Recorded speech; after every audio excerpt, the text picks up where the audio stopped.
there's obviously a lot to talk about after that game, so forgive me if I just talk about N'Golo. Was he injured, and how concerning is it that that's potentially 2 injuries in the space of less than a month? Why 2 injuries? I don't understand. Why 2 injuries? Was he injured? Was that why you stopped him? He is injured. He need to go out. He missed the Arsenal game because of pain in the ankle and a little inflammation. So nothing serious, because obviously he was back in training, and as you could see, he started today. But actually he got, like, in winning the ball in this situation, I think the opponent fell on his ankle, twisted it again, and he had immediately the same pain than he had before the Arsenal game when he missed it, and then he was lacking force to accelerate, and we had to take him off. I mean, can there be any harder challenges than going 1 man down and taking N'Golo Kante off at the same time at halftime at Anfield? I don't know. And playing towards the cup, having Liverpool playing towards the cup.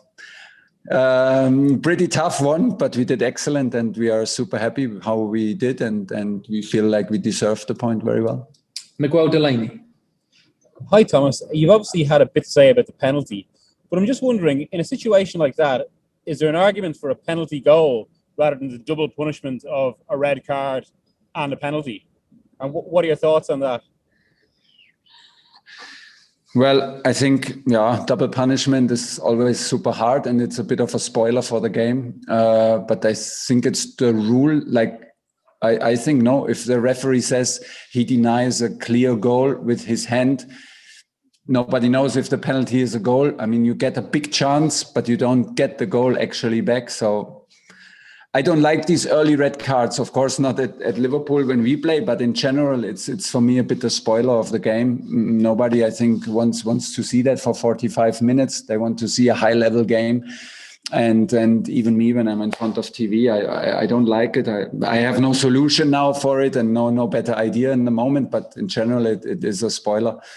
The situation itself, well, I can understand the decision, and I'm not saying it's a wrong decision, but I did not when I did not like the way we checked it or the referee checked it, because for me he checked only the image, and the image showed, well, the clear contact, and then it was a clear decision.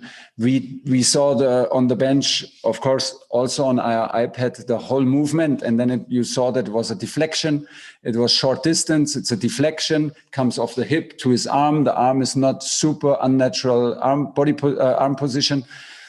So I heard already referees explaining that this is then not a punishable action. Maybe if I would have wished for a longer consideration, a longer thought, and a better view on the whole situation, maybe he would have taken the same. I think it stays a grey situation, and it could have maybe taken the same decision. And we have to live with it. I think and I can live with it, that some decisions stay in the responsibility for the referee in the moment. It was today against us, and we did the very best of it, because it was very, very tough. Okay, last one on today's game before we do a Mondays. Nizar Kinsella. Hi, Thomas. Andreas Christensen was given the man of the match. Probably could have been given to anyone, really, but just how important is he in your future plans? Because there's some noises that he's going to sign a new contract, and I just want to ask about Pulisic as well. Is it with his COVID situation? Can you explain that? His COVID situation? Pulisic. Pulisic. Christian is released today. So this is pretty much the explanation. He's released from today and will go to national team. And if he can provide the negative tests, of course. But today is the day where this can happen. And then he will go to national team and hopefully play and get some minutes back in his legs.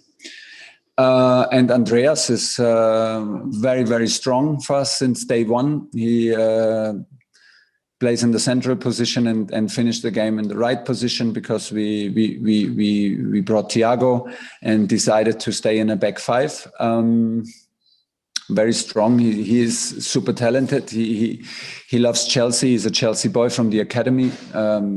This has a huge impact in the moment. I think he feels the trust he feels he knows what to do. He can absolutely help. He's a top defender, top guy, and I have the feeling he's growing every week in confidence and personality, and in self-confidence, which is good.